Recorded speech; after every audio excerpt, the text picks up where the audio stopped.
Your Excellency, Dr. Hala Elsaid, thank you for joining us at Economy Middle East.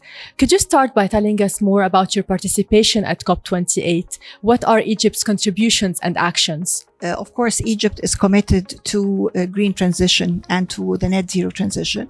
We have updated our NDCs a few months ago in order to reach in renewable energy 42% by the year 2030 instead of the year 2025. So we updated our NDCs. We're also committed to the green transition. We have issued for the first time the environmental sustainability guidelines, whereby all public institutions have to abide by embedding green component in all our investment projects. We have started with 20% of our investments green in year 2021. Now we reached 40% this year, and we're targeting to reach 50% by the year 2024-25. The second important thing is that, of course, we are moving into green renewable energy. We're moving into green transformation. So we have different projects that we need more finance. Finance will not come only from the government. That's why we're mobilizing from the private sector. And within the state ownership policy, which the government has announced a year ago, that we need to engage more private sector. Now, private sector engagement in investment is about 30%. We need to reach 60% in 3 years. So investing in green projects is very important. We need to engage more the private sector and the international institutions. That's why we established the Sovereign Fund of Egypt as an investment arm of the government to crowd in the private sector with different projects. We have projects in water desalination, we have projects in green hydrogen, and we have projects in wind farms and windmills. All these projects are basically more private sector contribution. We have also one of the mega projects, which is our public transportation, which is the NARIC, the National Egyptian Railway Investment Corporation, that is basically electric cars for trains, and this will be the biggest in Egypt and will use Egypt as a hub to export this to the African continent. In light of Egypt's advancements in green hydrogen, are there any new agreements expected? And what are your predictions for the future of green hydrogen in Egypt? We have signed about 14 agreements, 9 of them were framework agreements.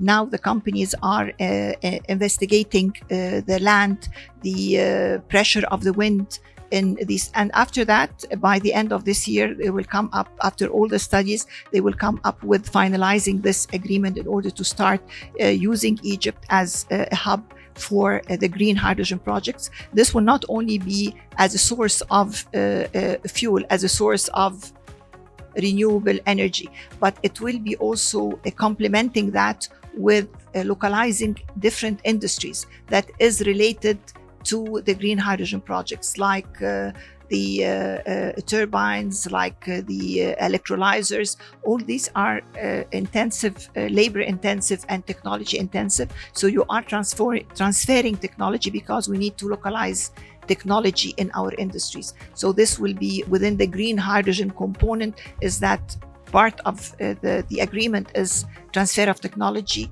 localizing of industry, and capacity building the skill set. You need to acquire the skill set for all the renewable projects that Egypt is embarking on.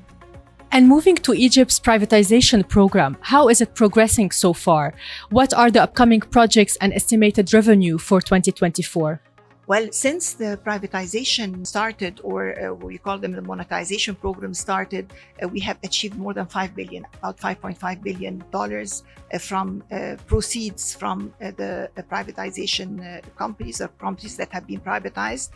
Now, of course, a lot of challenges worldwide, not only in Egypt, but in the whole world, with the geopolitical challenges, with the tension that is on the border. But we're also committed to continue this program.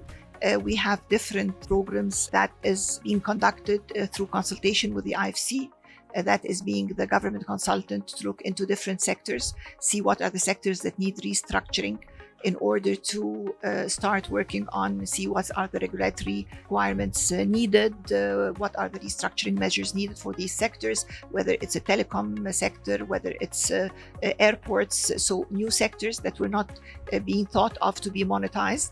And the other thing that we, as the Sovereign Fund of Egypt, we're continuing our projects, which are basically we're finalizing the hotel agreement by the end of this month, December. We're also finalizing the concession for the windmill by the first quarter. We're looking into a turnaround of the insurance company through a strategic consultant that will look into how can we turn around this in order to maximize the potential of this sector. We also have Wataniya, which will be finalized within a month or two maximum, and we'll start preparing Chill Out for privatization. Very interesting projects. What is the current status of discussions with the Arab sovereign funds? Will you have more pledges? Well, we are open to all sovereign funds, Arab and international. Of course, we have partners with us, with different sovereign funds. Arab sovereign funds are partners with us. We're working with them on different monetization program, on also localization of industries. So it's a different full-fledged program, and they are our partners, but we're open to all international funds.